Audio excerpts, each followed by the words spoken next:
Hey there, everybody. How's it going? Nice to see you. Thanks for tuning in.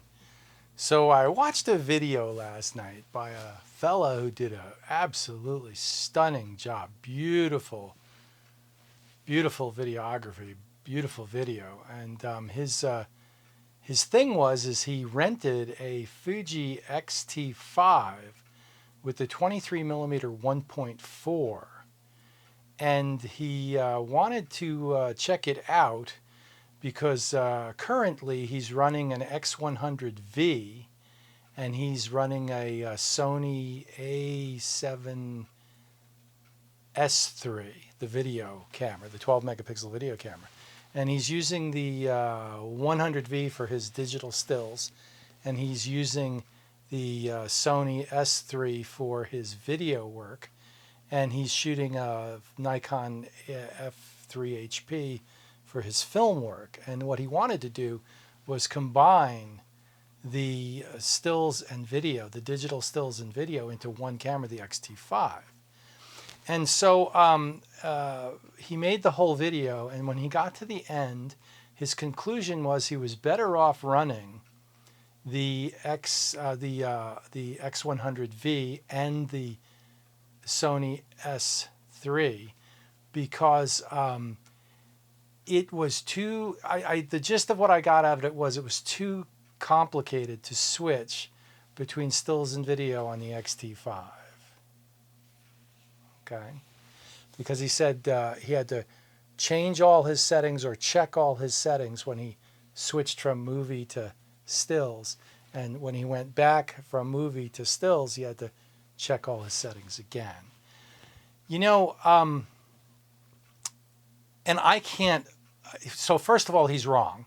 Okay, I'm not putting him down, but what I'm saying is he doesn't know what he's talking about because he didn't spend enough time with the camera. 4 days, I wouldn't have figured this out in 4 days. Heck, it's taken me 10 years to adopt the Fuji system and to get used to all the settings and possibilities and things you can do with it. And, you know, to the point where I would say that if a Fuji X-T5 or X-H2 isn't doing what you want it to do, you haven't figured out how to do it yet. Not that it can't do it, okay? So there are very, very few things that Fuji hasn't thought about and hasn't figured out to make a photographer. Fuji makes their cameras for photographers and for videographers, okay? Mostly for photographers. And so everywhere you go in a Fuji menu, the things you want to do and the things you want to change have been implemented to a certain extent.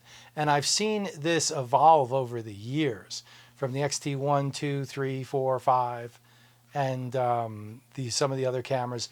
Like, you know, years ago you'd say, oh, I wish it would do this. Well, the X-T5 does that now. So Fuji adds those things as you go.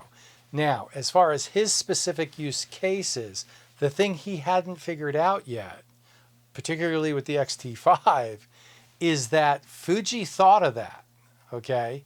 And with the X-T5, you use your analog dials on the top for ISO and shutter speed and aperture on the lens if you've got it, okay?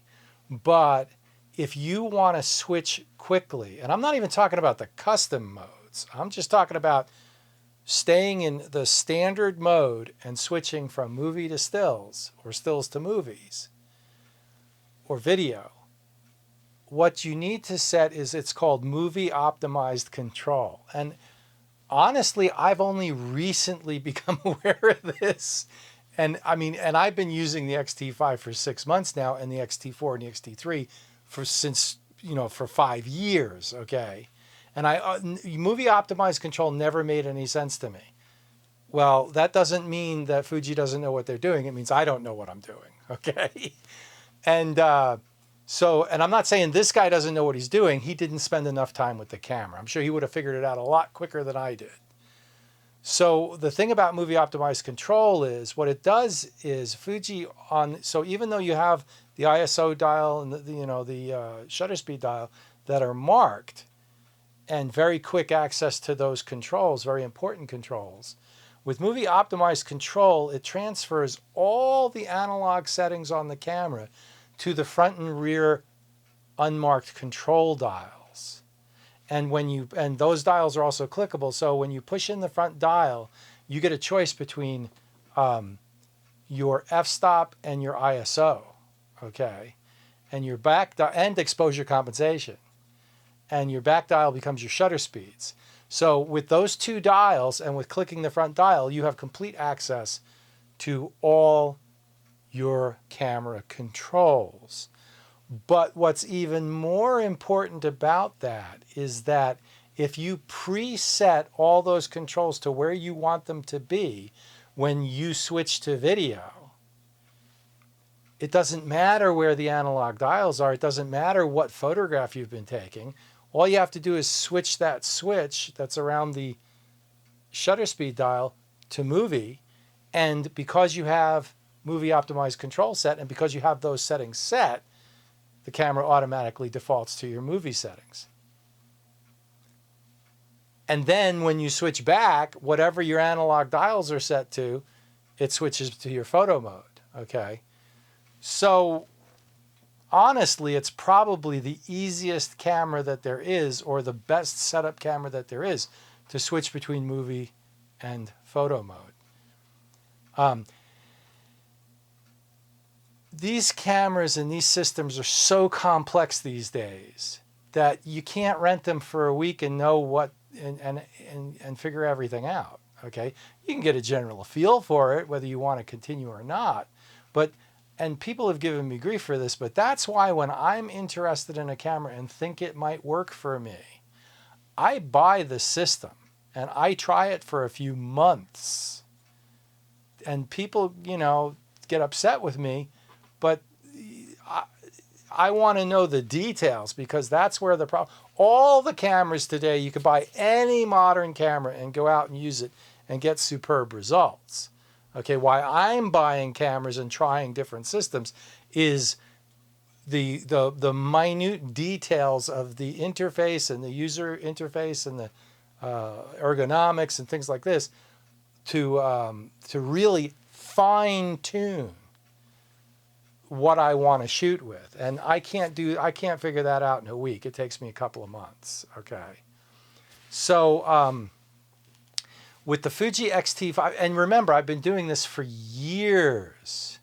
I bought my first digital camera in 2005. I bought my first professional film camera in 1985. So I've been using this gear every day for many years. I know what I like, I know what I don't like, I know what makes sense for me, and I know what doesn't make any sense, okay? Like cropping the RAWs. RAW's raw. Just saying. So when it comes to the Fuji X-T5, this is as close as I've ever gotten to my perfect camera. The operative word there is my, okay? And what would I change on a Fuji X-T5? Number one, I would swap the Q button and the AE lock button. I like the Q button where the AE lock button is. I like the AE lock button where the Q button is. Only because I want them marked, because it's a OCD thing. I want them marked as to what they do. Fuji, in their infinite wisdom, allows me to customize those dials, and I swap them already. But I'd like the Q button to say Q, and I'd like the AE lock button to say AE lock. Admittedly, that is super nitpicky. Is that a big, if it never happens, do I care? No. Be nice. Okay, I think the Q button is better where the AE lock button is. That's just me. Okay, and interestingly, that's the way it is on the XH2 and XH2S.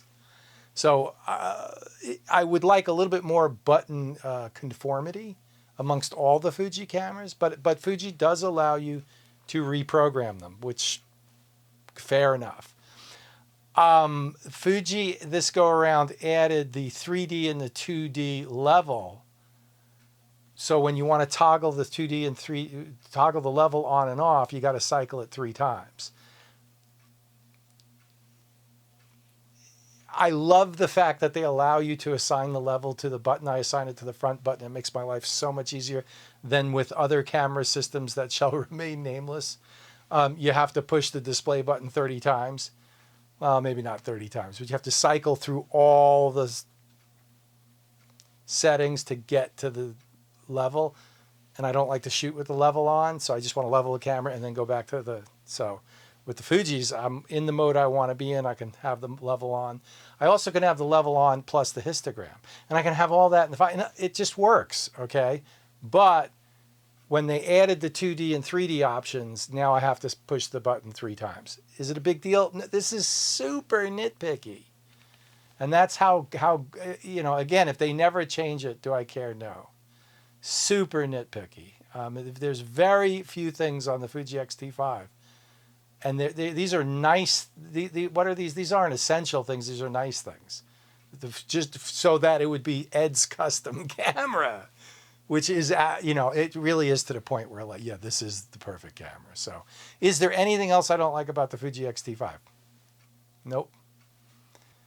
So really what the upshot of all this is you know, these cameras are so complicated and so complex these days that in order to try a camera and to really know if it's going to work for you, you really need to have it for 2-3 months at least.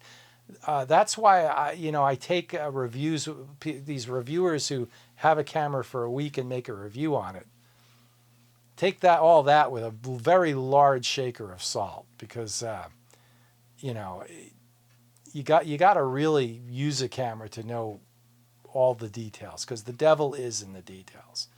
So there it is. I wasn't picking on that guy. It's just that you know, his biggest complaint about the X-T5, he missed one of the features that wouldn't have been a complaint at all.